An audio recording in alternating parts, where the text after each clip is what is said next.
একটা কলেজ আরেকটা কলেজের প্রতি অল টাইম জেলাসি থাকে। কারোর গায়ে টাচ করার সাথে সাথে চলে যায়, তাইলে ভাবেন বন্ডিংটা কেমন। ঢাকা কলেজ আর আইডিয়াল কলেজের মধ্যে বেশি মারামারি হয়। তারা কেন ঝগড়া লাগে, তারা কেন মারামারি করে, এটা তারা নিজেরাও জানে না। কি জন্য ফাইটটা হয় এর কারণটা আমরা জানি না, কিন্তু মূলত আমরা জানি যে আমাদের কোনো একটা ভাই ব্রাদারের গায়ে হাত দিছে, তারা মারামারি করবেই। এটা মানে ইগোর ব্যাপার থেকে এটা হয়ে আসে আর কি, এটার কোনো রিজন লাগে না। আমাদের যে কোনো একটা স্টুডেন্টের গায়ে হাত দেওয়ার সাথে সাথে পুরো কলেজের যেখান থেকে আছে, পুরাতন ব্যাচ নতুন ব্যাচ যে কোনো আছে, মানে কারোর গায়ে টাচ করার সাথে সাথে চলে যায়, তাইলে ভাবেন বন্ডিংটা কেমন। তো আমরা যাচ্ছি ওদের কলেজের সামনে দিয়া বা ওদের বড় ভাইয়ের সামনে দিয়া, ধরেন আমরা ফাউল কিছু বললাম বা ওরা আমাদের ফাউল কিছু করলো, আমরা রিপ্লাই দিলাম, ওরা রিপ্লাই দিল, তো এরকম কিছু কারণে আর কি মারামারি হয়। ধরেন ওরা রিপ্লাই দিল, আমরা রিপ্লাই দিলাম, কথা কাটাকাটি হইলো, একজনের পাইছে, ওরা 5-6 জন মিলে মাইরে দিছে, তারপর ওরা এরা আমাদের ভাইয়েরা কল দিল, ওরা যাইলো, এরকম যাইতে যাইতে সবাই একত্রে হয়ে মারামারি ঢিলাঢিলি হয় আর কি, আহত হয়ে যান। দেখা যায় যে ঢাকা কলেজের একটা বাস যাচ্ছে সিটি আইডিয়াল কলেজের সামনে দিয়ে, তারা বাসে হামলা করে বা বাসকে রুখে দেওয়ার একটা চেষ্টা, তারপরে ঢাকা কলেজেরও ইন্টারমিডিয়েটের ছোটো ভাইরা সেখানে যায়, এটা দ্বন্দ্বে জড়িয়ে যায়। আমরা সবসময় চাই যে মারামারি গ্যাঞ্জাম না হয়, বা আমরা ছোটো ভাইদের সবসময় দিক নির্দেশনা দিয়ে থাকি যেন ছোটোখাটো বিষয় না মারামারি বড় গ্যাঞ্জামে না জড়ায়। ওরা সবাই আমরা আমাদের ভাই, আমরা যখন বিপদ আপদে পড়ি, দেশের দুরবস্থা আমরা যখন দেখি, তখন আমরা সবাই একসাথে কাজ করি। তো আমাদের সবসময় এরকম একসাথে বন্ডিংটা থাকলে এরকম মারামারি আর হবে না। মারামারি হয়, আমি এখানে আসছি প্রায় 18 মাস এরকম হয়েছে, যা দেখলাম যে ঢাকা কলেজ আর আইডিয়াল কলেজের মধ্যে বেশি মারামারি হয়।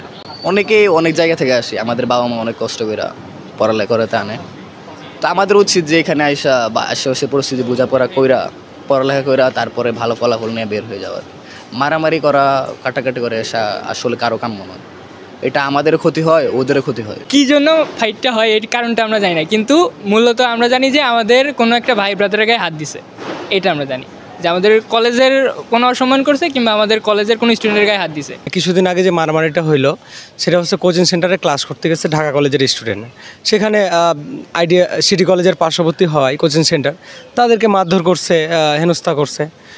ক্যাম্পাসে সবার সাথে আলোচনা করছে ঢাকা কলেজের স্টুডেন্টরা, টিচারদের বলা হয়েছে, অবগত করছিল, কিন্তু নির্দিষ্ট কোনো পদক্ষেপ নেয় নাই, বা সিটি কলেজের টিচাররা নির্দিষ্ট কোনো পদক্ষেপ নেয় নাই। পরবর্তীতে দেখা গেল কি হয়েছে, ঢাকা কলেজের যে ইন্টারের স্টুডেন্টগুলো আছে তারা বন্ধুবান্ধব নিয়ে সিটি কলেজের দিকে গেছে, মারমুখী অবস্থানে একটা সংঘর্ষ বেঁধে গেছে। আসলে স্টুডেন্টের গায়ে তো স্টুডেন্টরাই হাত তুলে, এখানে তো বাইরের পোলাপান হাত তোলে না। আর এটা হাত তোলার সবচেয়ে বড় কারণ হচ্ছে ইগো। একটা কলেজ আরেকটা কলেজের প্রতি অল টাইম জেলাসি থাকে, ওই থেকে যখন কলেজ ড্রেস পড়ুয়ে স্টুডেন্ট দেখে আর কি, তখন তাদের একটা ইগো কাজ করে, তখন একটা খুঁটিনাটি কাজ দেখা গেছে। মানে এটার কোনো রিজন, মূলত মেন কোনো রিজন নাই। মানে তারা কেন ঝগড়া লাগে, তারা কেন মারামারি করে, এটা তারা নিজেরাও জানে না। বাট মারামারি করবে এটা হচ্ছে সেরা আর কি, তারা মারামারি করবেই। এটা মানে ইগোর ব্যাপার থেকে এটা হয়ে আসে আর কি, এটার কোনো রিজন লাগে না।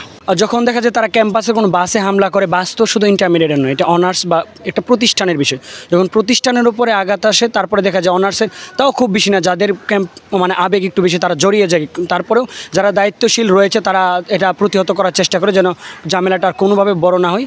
এবং ক্যাম্পাসের সাথে যেহেতু একটা আবেগ ভালোবাসা জড়িত, সেই দিক থেকে অনেকে আবার এদিকে যেতে চায়। তারপরেও আমরা যারা আছে দায়িত্বশীল, আমরা এটা প্রতিহত করার চেষ্টা করি, এবং টিচাররা সবসময় দায়িত্বশীল জায়গায় থাকে, এবং আশা করি অন্যান্য ক্যাম্পাসের টিচারও সামনে দায়িত্বশীল জায়গায় এবং দায়িত্বশীল আচরণ করবেন।